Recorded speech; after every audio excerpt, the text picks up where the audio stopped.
এই কয় বছরে বাংলাদেশ থেকে 14 লক্ষ কোটি টাকা পাচার হয়েছে। 14 লক্ষ কোটি টাকা, 98,000 কোটি টাকা ব্যাংক থেকে লুটপাট হয়েছে।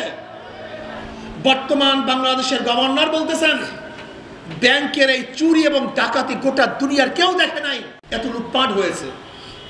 মেগা প্রকল্পের মাধ্যমে মেগা চুরি হয়েছে। আজকে বাংলাদেশের প্রত্যেকটা নাগরিক 1.5 লক্ষ টাকা ঋণ মাথায় নিয়ে বসবাস করতেছে। আজকে যে সন্তান জন্মগ্রহণ করবে তার মাথার মধ্যে 1.5 লক্ষ টাকার ঋণ। এই টাকাগুলো কোথায় গেল? কারা আত্মসাৎ করেছে? কানাডায় বেগমপাড়ায় কারা বাড়ি বানিয়েছে? এদেশ থেকে টাকা কারা পাচার করেছে? এরা এদেশের বন্ধু না, এদেশের দুশ্মন, এদেশের শত্রু। আমি বিশ্বাস করতে পারি না জনগণ 71 থেকে 2024 পর্যন্ত যারা ক্ষমতায় ছিল তাদের চরিত্র সম্পর্কে আমরা সবাই জানি, সবাই তাদেরকে দেখেছি। মাদার গাছ লাগিয়ে আমের আশা করা যায় না, চোরের মাধ্যমে চুরি বন্ধ করা যায় না, ডাকাতের মাধ্যমে ডাকাতি বন্ধ করা যায় না, ধর্ষকদের মাধ্যমে ধর্ষণ বন্ধ করা যায় না, নীতিহীন দুর্নীতিবাজের মাধ্যমে বাংলাদেশের দুর্নীতিও বন্ধ করা যায় না। আজকে শেখ হাসিনা চলে গেছেন, কিন্তু শেখ হাসিনার লোকজন একজনও কিন্তু বাংলাদেশ থেকে যায় নাই। সবাই ঘাপটি মেরে বসা আছে।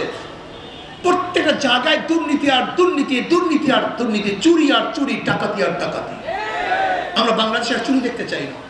আমরা চাই শ্রমিকদের অধিকার, জেলেদের অধিকার, তাঁতিদের অধিকার, মজদুরদের অধিকার, ঋষির অধিকার, কামারের অধিকার, পুরুষের অধিকার, মহিলাদের অধিকার বাস্তবায়ন করতে চাই।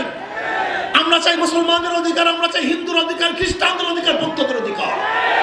আমরা চাই বাংলাদেশের প্রত্যেকটা নাগরিক সাম্য, মানবিক মর্যাদা, সামাজিক ন্যায় বিচার নিয়ে বসবাস করবে।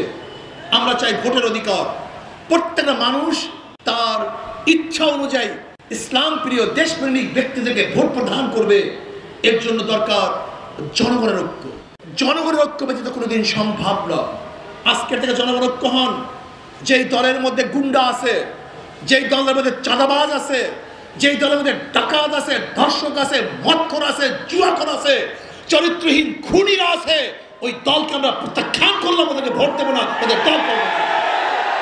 জনগণ ঐক্য হন।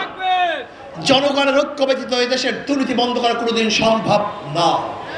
আইনের মাধ্যমে দুর্নীতি বন্ধ করা যায় না। আজকে এখানে যারা শ্যামপুরের লোক আছেন, আপনারা চাঁদাবাজের বিরুদ্ধে ঐক্য হন, চাঁদাবাজের বিরুদ্ধে ঐক্য হন।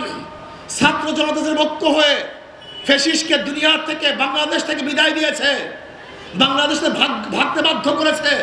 ঠিক আজকে আমরা ঐক্য হব ছাত্র এবং জনতা, যে চাঁদাবাজদের বিরুদ্ধে আমরা সবাই ঐক্য।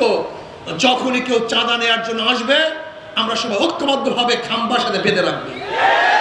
ঐক্য হন, চাঁদাবাজ থাকবে না। ধর্ষকদের বিরুদ্ধে ঐক্য হন। এলাকার মধ্যে কেউ যদি আমার মা বোনদের ইজ্জত হানির চেষ্টা করে, আমার মা বোনদের সাথে প্রিজিং করে, আমাদের মা বোনদের সাথে খারাপ ব্যবহার করার ষড়যন্ত্র করে, দুঃসাহস দেখায়, তাহলে সমস্ত জনগণ ঐক্যবদ্ধভাবে ওই লুচ্চা এবং গুন্ডাকে প্রতিহত করবেন, বিচার করবেন, বিচারের হাতে তুলে দেবেন, প্রশাসনের কাছে তুলে দেবেন। তাহলে দেখবেন একজন ধর্ষক এলাকায় থাকবে না। ঘুষখোরদের বিরুদ্ধে ঐক্য হন, সবাই ঐক্যবদ্ধভাবে। যে অফিসের মধ্যে ঘুষ থাকবে, ছাত্র জনতা ঐক্য হয়ে সে অফিস ঘেরাও করেন, সে অফিসার পরিবর্তন করার জন্য স্লোগান তোলেন যে তাকে অবশ্যই বিচার করতে হবে। এইভাবে যদি দুর্নীতির বিরুদ্ধে ছাত্র জনতা ঐক্য হতে পারেন, তাহলে বাংলাদেশের দুর্নীতি থাকবে না। এই বাংলাদেশটা ভালো একটা দেশ হয়ে যাবে। এর জন্য প্রয়োজন শুধু নেতা নয়, নীতির পরিবর্তন চাই। মাদার গাছ লাগিয়ে আমের আশা করা যায় না, তেঁতুল গাছ লাগিয়ে মিষ্টি ফলের আশা করা যায় না। ঠিক দুর্নীতিবাজ নেতা এবং দলের মাধ্যমেও দেশকে দুর্নীতিমুক্ত করা যায় না। আসুন আগামী নির্বাচনে যারা আল্লাহকে ভয় করে, আল্লাহর সামনে দাঁড়িয়ে হিসাব দেয়াকে ভয় করে, এরকম তাকওয়ালা মুত্তাকি নেতৃত্বকে যদি আমরা মেনে নিতে পারি, ক্ষমতায় নিতে পারি, তাহলে ইনশাআল্লাহ এদেশের টাকা, মান, ইজ্জত, সম্পত্তি হেফাজত হবে। এই বাংলাদেশের ভূখণ্ড রক্ষা হবে। আজকে বাংলাদেশের ভূখণ্ডকে ধ্বংস করার জন্য, পার্বত্য অঞ্চলকে স্বাধীন করার জন্য যারা চক্রান্ত করতেছে, আমি অন্তর্বর্তীকালীন সরকারকে বলবো কঠোর হস্তে তাদেরকে দমন করেন। যদি দমন করতে ব্যর্থ হন, তাহলে বাংলাদেশের মানুষ কিন্তু ছাড়বে না, বরং বাংলাদেশের মানুষ ঐক্যবদ্ধভাবে বাংলাদেশের প্রত্যেকটা ইঞ্চি মাটিকে তারা রক্ষা করবেই করবে ইনশাআল্লাহ। আসুন ছাত্র ছাত্র ঐক্য হন, দুর্নীতির বিরুদ্ধে ঐক্য হব, ইসলাম হুকুমাত কায়েম করব।